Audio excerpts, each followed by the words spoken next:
while CSGO might not feature the radical skins from PUBG or Fortnite, you can get weapon skins, or finishes, really. And I've bought one from the marketplace that has a counter on it, which shows how many times I've killed with this particular gun. So it's kind of cool. I mean, you always end up with the Glock 18, so I've got that.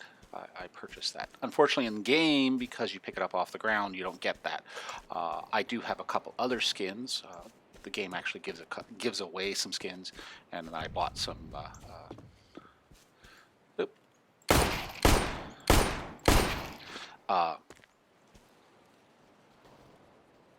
Bought a couple keys and got a couple other things. So if you find them in a crate, then they will have the woo in the window. Got them.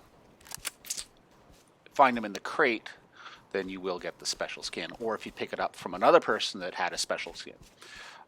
So kind of cool. You can also, whoop, wrong thing. That was G. That was drop it. You can also, as I say, just look at it. Okay. So picking a location, there's basically two concepts.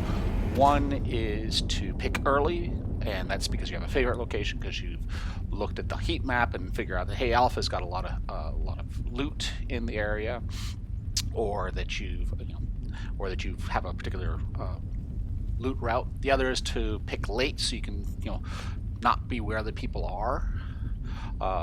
You can even let it. If you go all the way to the end in solo, it will drop you in. Apparently in duos or trios. So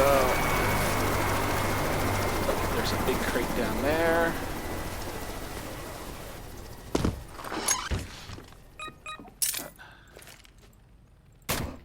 What did I get? Oh, I get a USPS. Cool. All right. Fill it up.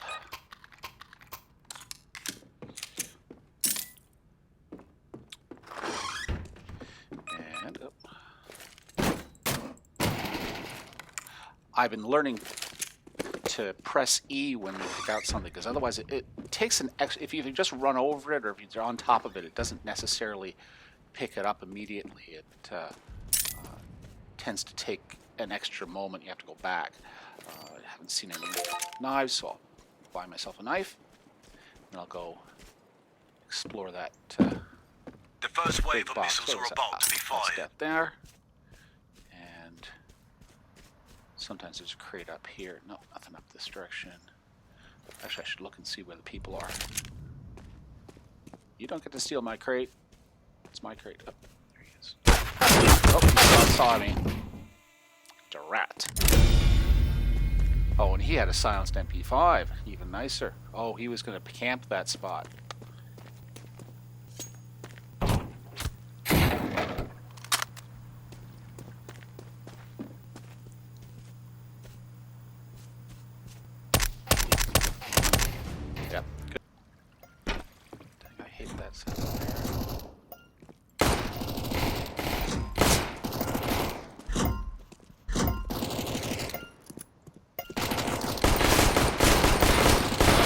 Oh, got that. Wanted to mention, I think I may have been an error when I said that the red zone only does a fixed amount of damage. I've watched some videos and it looks like it may change depending on which zone it is. So I'm going to do some testing and see if I can figure out how much damage is done by every step. See if we can figure that out.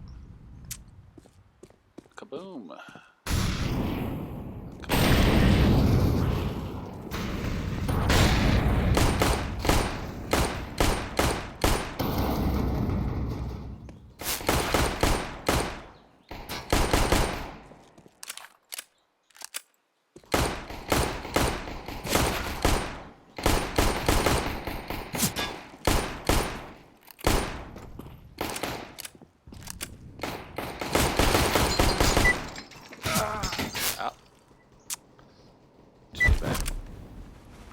And there we're gonna start today.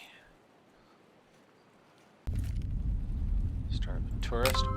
One interesting thing, when you're selecting a spot, there's an enforcement. There's sort of like other players aren't allowed to pick a spot that's close to you, but it's not precisely on a hex or other basis. So if I'm here, no one can pick down here, but they might be able to pick here. They can pick overpass. If I pick up here, they may not be able to pick up here, but they can pick down here. So it's a little bit of a balance, and you're trying to cover off the most area possible.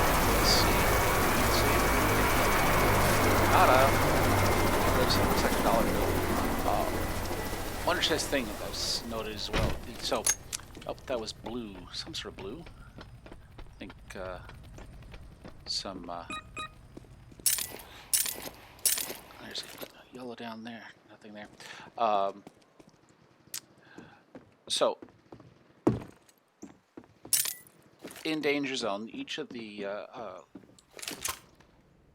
there's a set locations for loot to spawn. But what can spawn there is 100% random, and it has no bearing upon what is spawned anywhere in the immediate area, etc. It's just very random. And you can actually even get, I believe that sometimes the turrets are part of that list as well. So I mean, you can get nothing or you can get something. The exception seems to be firing is about to commence. The money. The money seems to have a little bit of a wander radius, so it will bounce or it won't be exactly in the same spot that other things will be. So, oh, the other thing, I've been doing some research on weapon power. And there's some significant changes when if the other person has armor, that'll dramatically change which weapon is best. So say like this, the P2000 is very good for versus the other pistols. But when you start to get armor, it isn't as good. Let's say like, this is a CZ whatever, that may be better. There's another red box over here. Let's see. The Tech 9 is actually really good. Is better. USPS. Keep that. Yeah, maybe go back and get. I don't know. So I don't have a melee weapon. I don't have a shotgun or.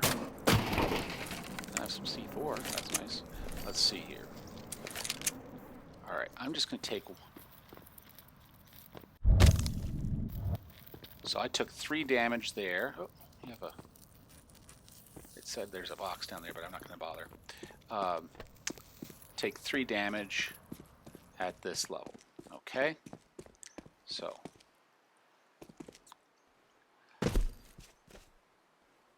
So I'm hoping to, as I say, gradually work through the weapons and see how much ammo they got. What am I doing here? No one else. Oh, there's a melee weapon. Another melee weapon. Yes, I know.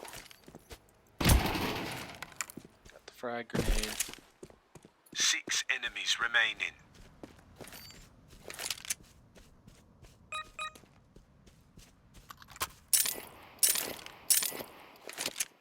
You know what I'm going to do? I'm going to order something here. Let's order the Desert Eagle, just have some fun. Okay. Go in here while I'm doing that.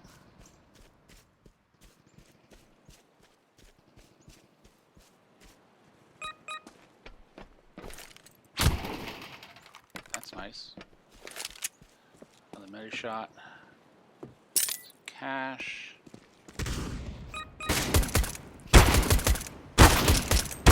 Well, you got me. Enjoy the Desert Eagle when it gets to you. Punisher, guy killed me in the warm-up round. He must have been. Is he hunting me? No. Well, he was hunting me, but he wasn't. It wasn't. I wasn't a high-value target for him. He was my high-value target. Oh, sawed-off shotgun. Really nice armor. Yep. Curse black. Let's see if he picks that up.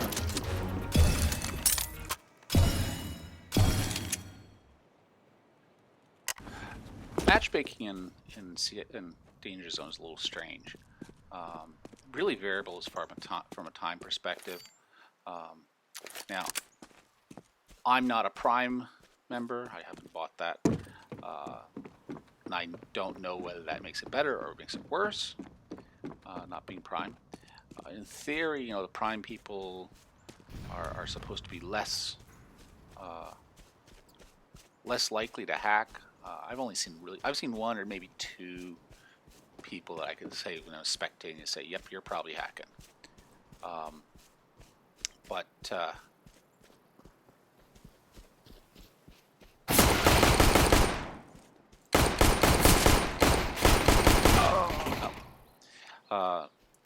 I mean, sometimes you wait, you know, 5 minutes, 10 minutes to get matched. Other times you'll be waiting 30 seconds.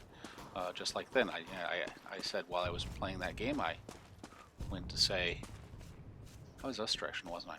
Oh, there's one.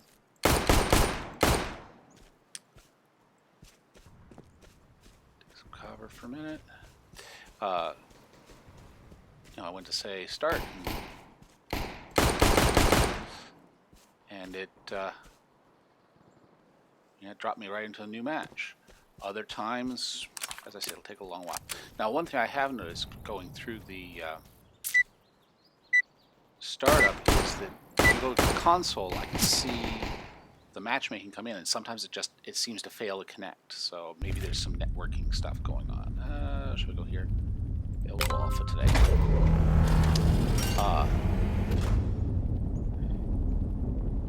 So I don't know. I mean, there's probably some room for improvement. I mean, they didn't improve it. One thing is that now you don't have to have 16 players all accept. Although recently I've been kicked out because it seems like not everyone is connected into that warm-up death match, and it's kicked me back out again. So what I love is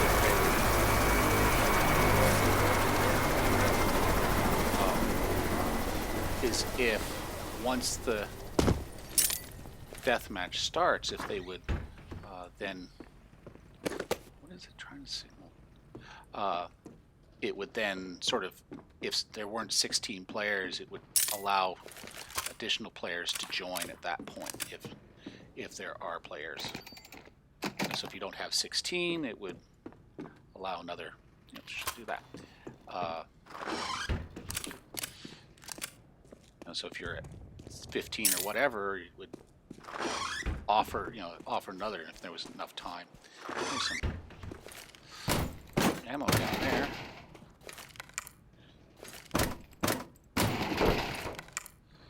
Okay. Let's see here. The first wave of missiles are about to be fired.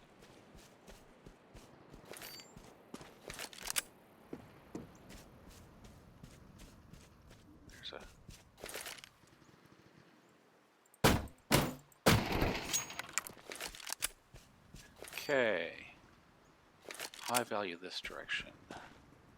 Start creeping a little bit. I think some things I see versus the way other people play, I tend to creep more. I tend to.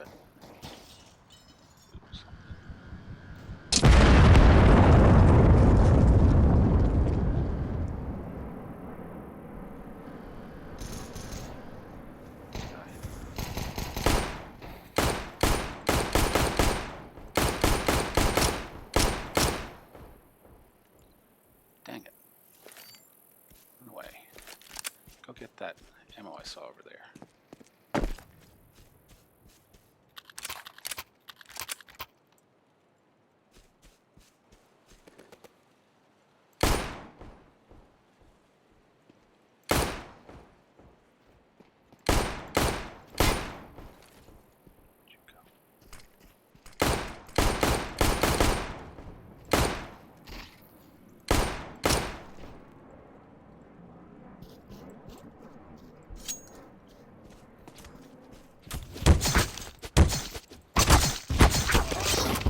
Got him.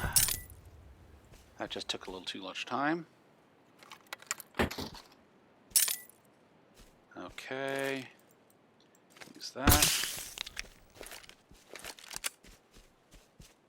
Alright. Oh, that's useful.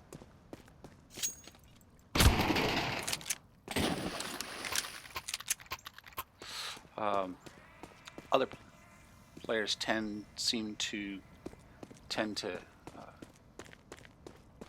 is that going back for the, no, different guy, seem to spend more time looking at the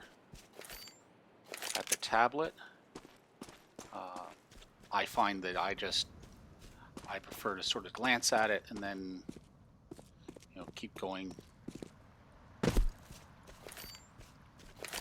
One more guy over here.